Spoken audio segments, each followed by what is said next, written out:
Hey there, everybody. Welcome back with the Plat. Purplatypus is the name. Really quick warning. This is a potential, I don't know about spoiler, but it is, at least later into the main game.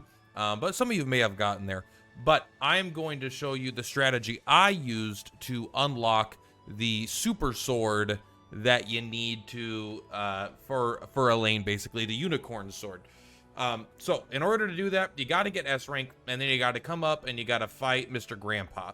Now, what's really important about this is you actually need to defeat him. It's not like the Coliseum where as long as you come out ahead, you could win. That's what I thought first, so I built a pretty easy team just to deal a little bit more damage than I was taking, but that didn't work. You actually have to kill them. So how are we going to do that? There are, I'm sure, a lot of ways and a lot of easier ways. However, I'm not sure if this fight's repeatable, and I'm not going to just reinvent the wheel every time. So I'm going to go with, show you basically how I did it. First, really quick, though, boom. Thank you to the members. Thank you to the supporters. If you want to support or be a member, there's a button down below. Hit it, love it, move on. Let's enjoy our time. All right, Unicorn Overlord. So I'm basically doing the nuke build as before because it is very, very powerful for getting a lot of damage in. It's a little bit changed from what you saw. Basically, I took out the shaman and I gave it to, instead, I made it so the bishop is just going to be the person that sets the nuke up. The main reason is because limited heal is so strong and actually super clutch for this because I just don't have the ability to have all my units survive. If this is a damage dealer, I actually do just die before I get a chance to get all the damage off. So this is going to keep some of the key units alive so they can actually do some more stuff. So he's all damage. He's aerial wing, give himself bonus damage, give himself true strike, do the dragon's war spear, dragoon dive, just do it twice. That's his entire goal here. What she's going to do is she's going to quick impetus after he starts it, so he gets the first hit initially, and then when her turn comes up, she's gonna heal.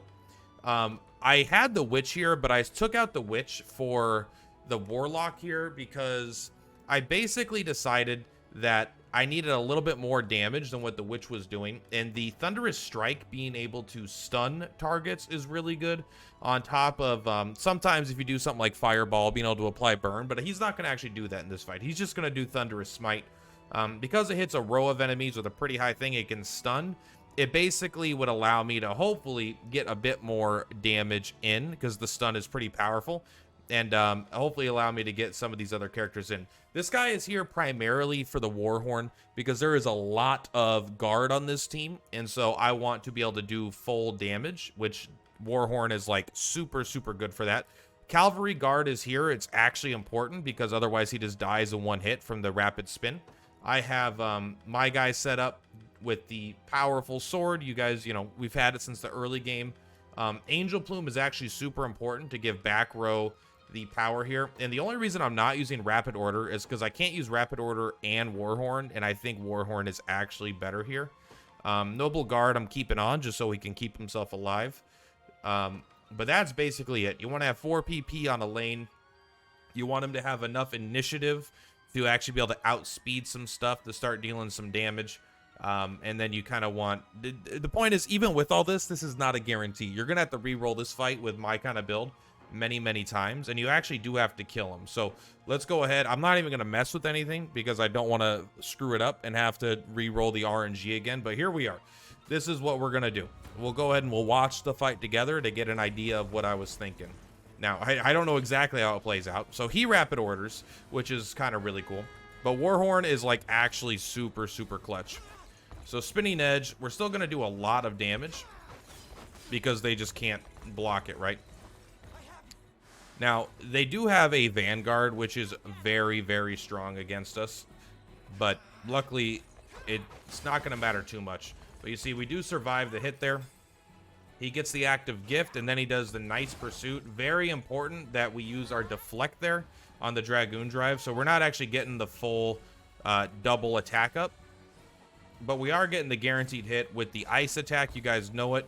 So this is actually pretty good because Elaine jumps in front of the Vanguard, meaning the Vanguard doesn't jump in front of someone else and completely nullify the damage. So he's going to use Defender. He does hit and kill us. It's unfortunate. if I could redo this fight, I didn't have to, I guess. I would have made her go just a little bit before that guy with some sort of change.